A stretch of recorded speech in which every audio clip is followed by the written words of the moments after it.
हमारे चैनल से जुड़ने के लिए YouTube पर आसान तफसीरे कुरान सब्सक्राइब करें। अस्सलातु वस्सलामु अलैका या रसूल अल्लाह, अस्सलातु वस्सलामु अलैका या हबीब अल्लाह, अस्सलातु वस्सलामु अलैका या नूर अल्लाह सल्लल्लाहु तआला अलैका वसल्लम। अल्लाहुम्मा अफ्तह अलैना हिकमतक वंशुर अलैना रहमतक या ज़ल जलाली वल इकराम।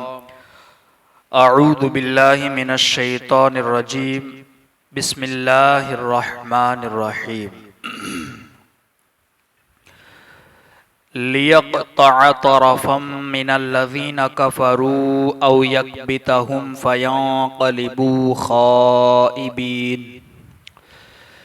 लैस लक मिनल अम्रि शैउन औ यतूब अलैहिम औ युअज़्ज़िबहुम फ़इन्नहुम ज़ालिमून।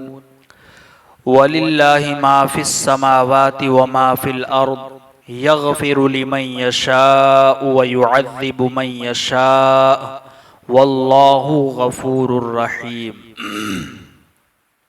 सदक़ल्लाहुल अज़ीम।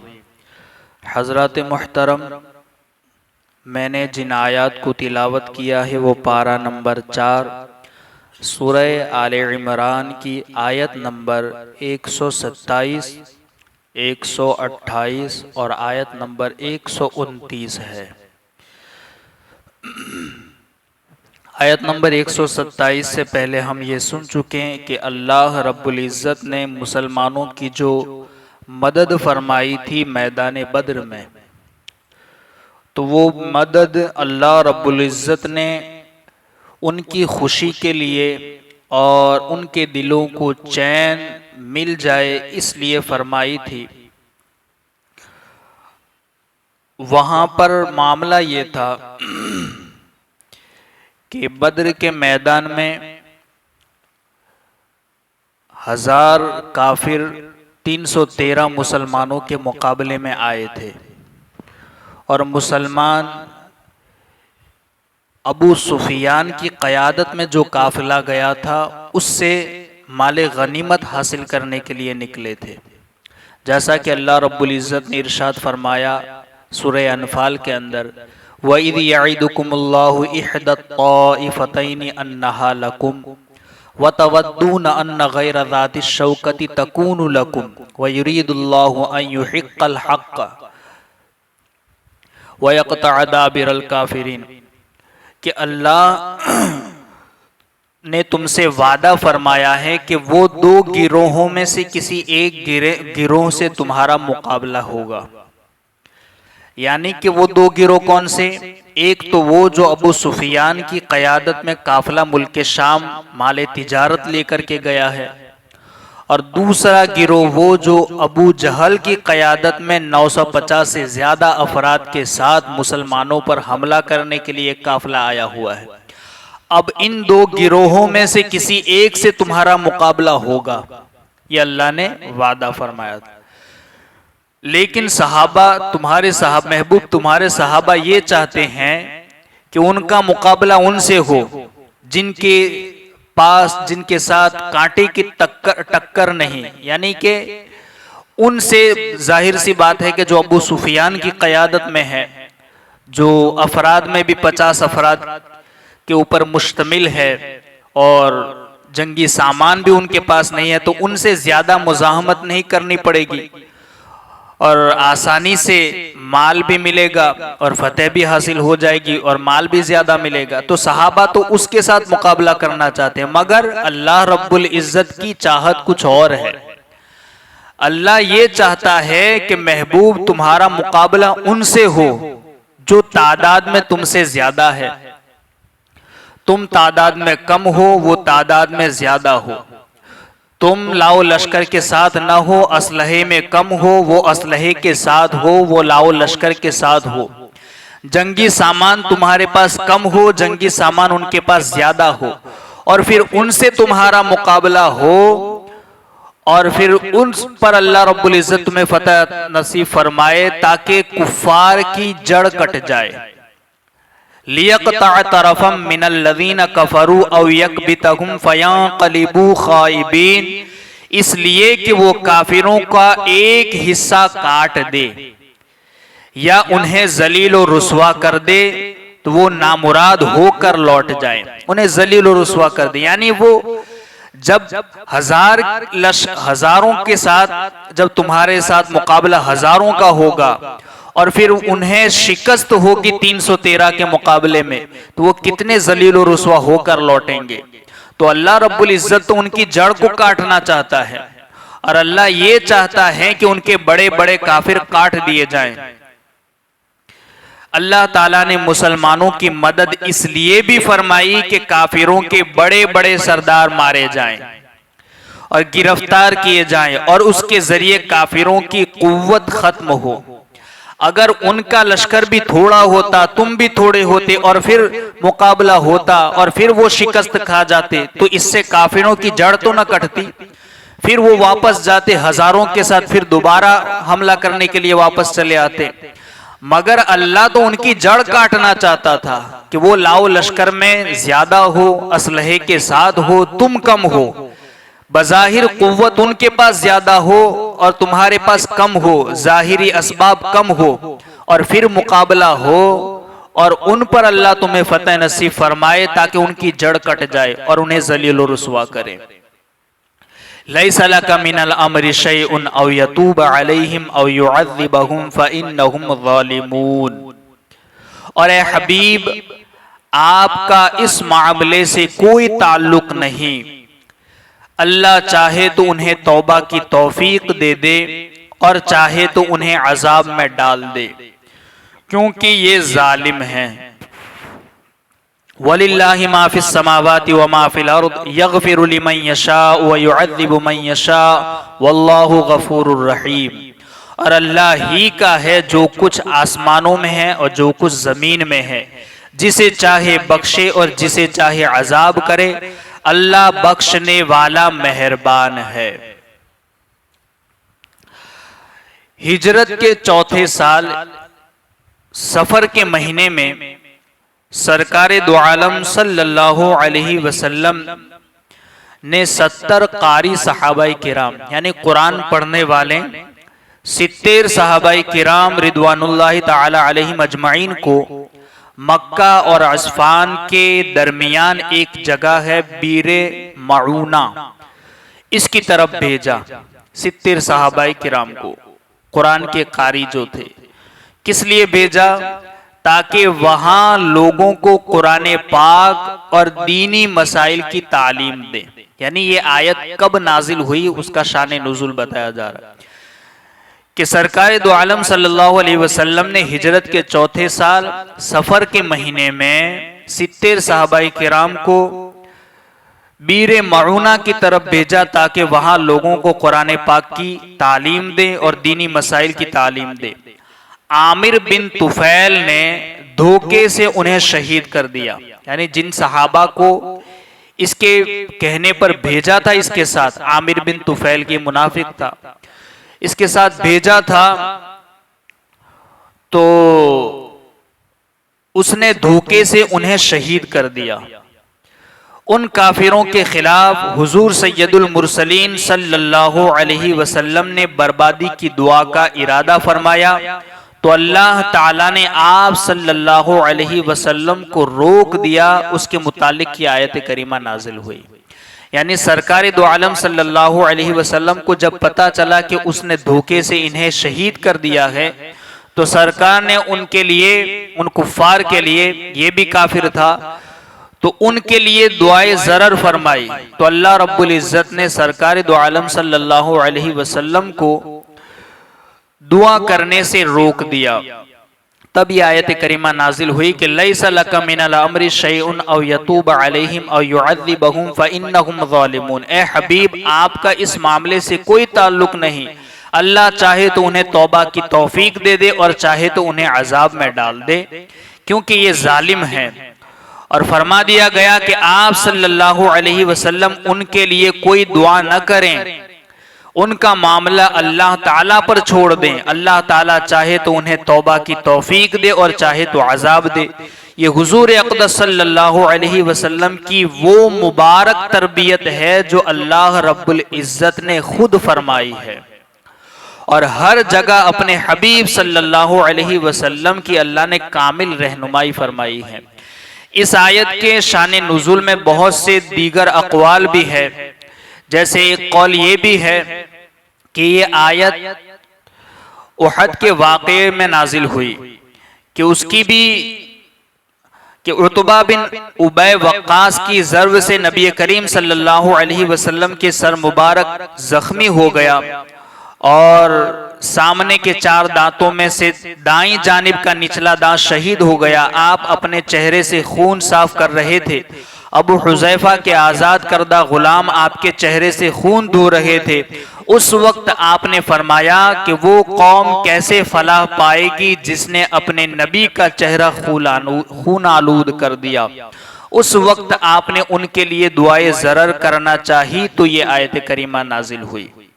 दूसरा कौल ये है कि सालिम बिन अब्दुल्ला बिन उमर बयान करते हैं कि नबी करीम सल्लल्लाहु अलैहि वसल्लम ने कुछ लोगों के लिए दुआए ज़रर की और फरमाया, ए अल्लाह अबू सुफियान पर लानत फरमा, ए अल्लाह हारिस बिन हिशाम पर लानत फरमा, ए अल्लाह सफवान बिन उमैया पर लानत फरमा। तब ये आयत करीमा नाजिल हुई और हुजूर को दुआए ज़रर करने से रोक दिया गया। अल्लाह ताला ने उनकी तौबा कबूल फरमाई और उन लोगों को मुसलमान होकर नेक अमल, उन लोगों ने मुसलमान होकर नेक अमल भी किए। जैसा कि इस आयत करीमा की एक के मुतालिक एक शान नुज़ुल ये है कि अल्लाह के रसूल सल्लल्लाहु अलैहि वसल्लम ने 70 सहाबा को कुरान की तालीम देने के लिए बीर मऊना की तरफ भेजा तो उस काफिर ने धोखे से उन्हें शहीद कर दिया।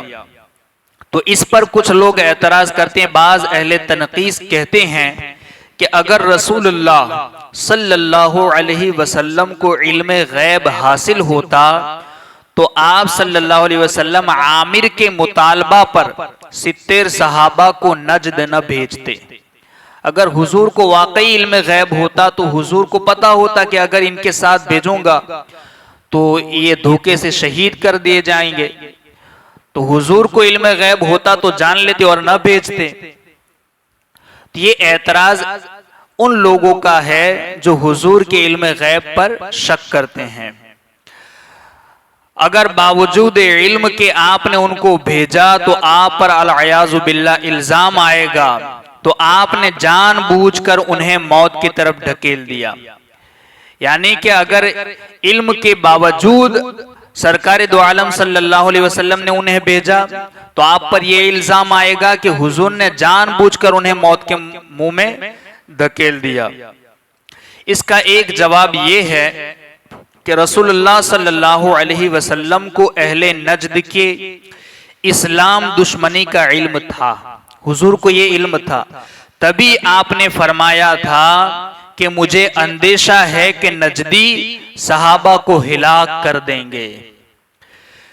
और बावजूद उसके आपको उनकी शहादत का इल्म था। आपने अहले नजद के मुतालबा तबलीग पर उन्हें नजद भेज दिया ताकि कल क़यामत के दिन वो ये न कह सकें कि हमने तो कबूल इस्लाम के लिए ए अल्लाह तेरे नबी से मुबल्लिग मांगे थे, उसने नहीं भेजे। यानी हुजूर को तो इल्म था कि उनके साथ धोखा होगा, उसके बावजूद सरकार ने इसलिए भेजा ताकि कल क़यामत के दिन वो ये न कह सकें अल्लाह की बारगाह में कि अल्लाह हमने तो मुबल्लिग मांगे थे दावत इस्लाम के लिए मगर तेरे नबी ने नहीं भेजे। नीज आपने ये तालीम दी कि जान के खौफ से तबलीग से नहीं रुकना चाहिए। और ये भी बताना मकसद था कि अगर जान का खतरा हो उस वक्त भी दीन की तबलीग से नहीं रुकना चाहिए। अगर जान के खौफ से तबलीग छोड़ना जायज होता तो जिहाद असलन मशरू नहीं होता, जिहाद की फिर इजाजत ही नहीं होती। क्योंकि इस बात का हर शख्स को यकीन होता है कि जिहाद में कुछ न कुछ मुसलमान यकीनन शहीद हो जाएंगे, और जान के खौफ से जिहाद न करना न मर्दानगी है और न मुसलमानी है। नीज जो मौत शहादत की सूरत में हासिल हो वो एक ऐसी अजीम नेमत है कि खुद रसूलुल्लाह सल्लल्लाहु अलैहि वसल्लम ने फरमाया, कसम उस जात की जिसके कब्जे कुदरत में मेरी जान है, मेरी तमन्ना है कि अल्लाह की राह में मैं कत्ल किया जाऊं, फिर जिंदा किया जाऊं, फिर कत्ल किया जाऊं, फिर जिंदा किया जाऊं, फिर कत्ल किया जाऊं, फिर जिंदा किया जाऊं, फिर कत्ल किया जाऊं। ये हुजूर की तमन्ना, यानी जिहाद कितनी अजीम नेमत है दीन की तबलीग की खातिर। तो अगर ये एतराज सरकार दो आलम सल्लल्लाहु अलैहि वसल्लम के इल्म पर किया जाए कि हुजूर को इल्म गैब होता तो हुजूर सहाबा को मौत के मुंह में न धकेलते, तो इसमें हिकमत ये थी कि वो काफिर कल कयामत के दिन ये न कह सकें कि अल्लाह हमने तो मुबल्लिग मांगे थे दीन की तबलीग के लिए, मगर तेरे नबी ने हमारी तरफ नहीं भेजे, इसलिए सरकार ने उन्हें भेजा, ताकि उनको ये कहने का मौका ना मिले।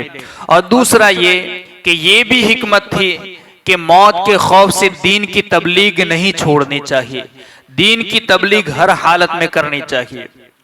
दूसरा ये कि एक एतराज ये भी है कि हुजूर सल्लल्लाहु अलैहि वसल्लम तो रहमतुल लिल आलमीन हैं, तो फिर हुजूर सैयद आलम सल्लल्लाहु अलैहि वसल्लम ने दुआए ज़रर क्यों की? नबी करीम सल्लल्लाहु अलैहि वसल्लम तो रहमतुल लिल आलमीन हैं, तो बाज कुफ्फार के लिए आपका दुआए ज़रर करना और लानत करना किस तरह मुनासिब होगा? ये एक एतराज है।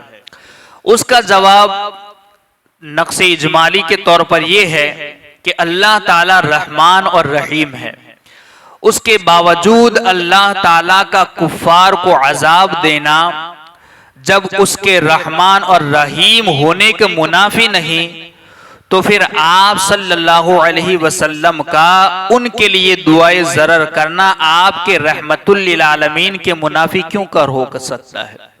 जब अल्लाह रहमान और रहीम है उसके बावजूद वो काफिरों को अजाब देगा, तो फिर अल्लाह रब्बुल इज्जत के नबी रहमतुल लिल आलमीन यकीनन है, तो जिस तरीके से अल्लाह का रहमान और रहीम होना और अल्लाह का अजाब देना काफिरों को उसके रहीम होने के खिलाफ नहीं है, इसी तरीके से हुजूर का दुआए ज़रर करना उनके रहमतुल लिल आलमीन के मुनाफी नहीं है।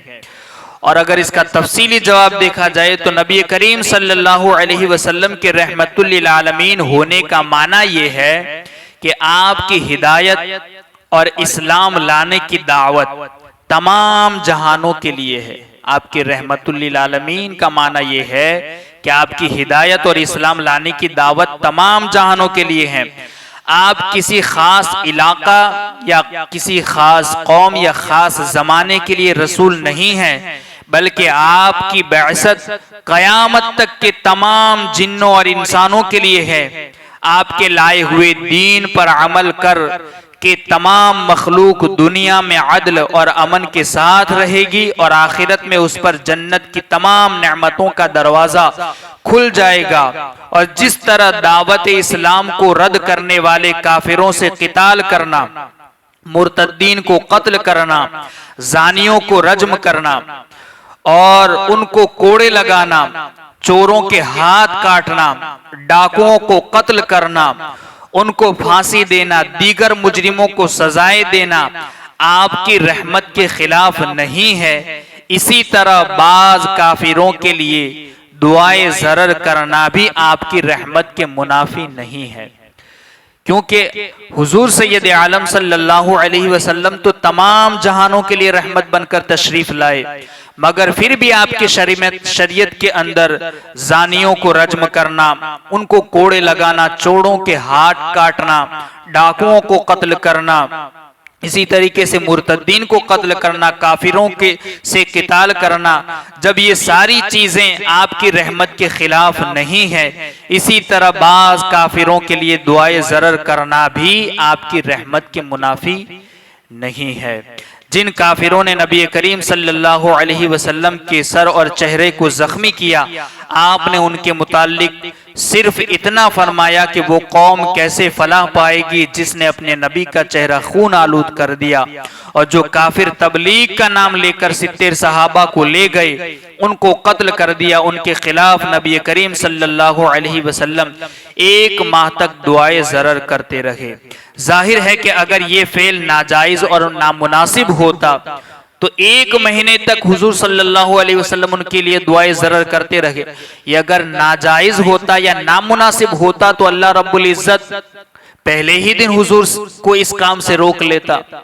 मगर अगर ये नाजायज और नामुनासिब होता तो हुजूर को पहले ही दिन रोक लिया जाता।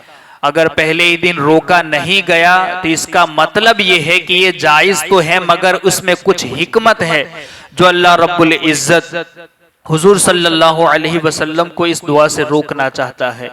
और वो हिकमतें ये हैं कि हो सकता है कि वो काफिर बाद में तौबा कर लें, या हो सकता है कि जैसा कि बाद से काफिरों ने तौबा की और बाद में ईमान ले आए, या हो सकता है कि उनकी औलाद में से कोई ईमान ले आए या मुसलमान हो जाए। तो बहुत सी हिकमतें थी जिसकी वजह से अल्लाह रब्बुल इज्जत ने अपने महबूब सल्लल्लाहु अलैहि वसल्लम को दुआए ज़रर करने से रोका। अल्लाह रब्बुल इज्जत कही सुनी बातों पर हम सबको अमल की तौफीक अता फरमाए। अल्लाहुम्मा रब्बना नव्विर क़ुलूबना बिल क़ुरआन वज़य्यिन अख़लाक़ना बिल क़ुरआन वनज्जिना मिनन नारि बिल क़ुरआन वअदखिलना फिल जन्नति बिल क़ुरआन। अल्लाहुम्मा रज़ुक़ना तिलावतल क़ुरआन, अल्लाहुम्मा हदिना हिदायतल क़ुरआन, अल्लाहुम्मा रब्बना आतिना शफ़ाअतल क़ुरआन। व सल्लल्लाहु तआला अला खैर खल्क़िही व नूरि अर्शिही मुहम्मदिन व अला आलिही व अस्हाबिही अजमईन बिरहमतिका या अरहमर राहिमीन।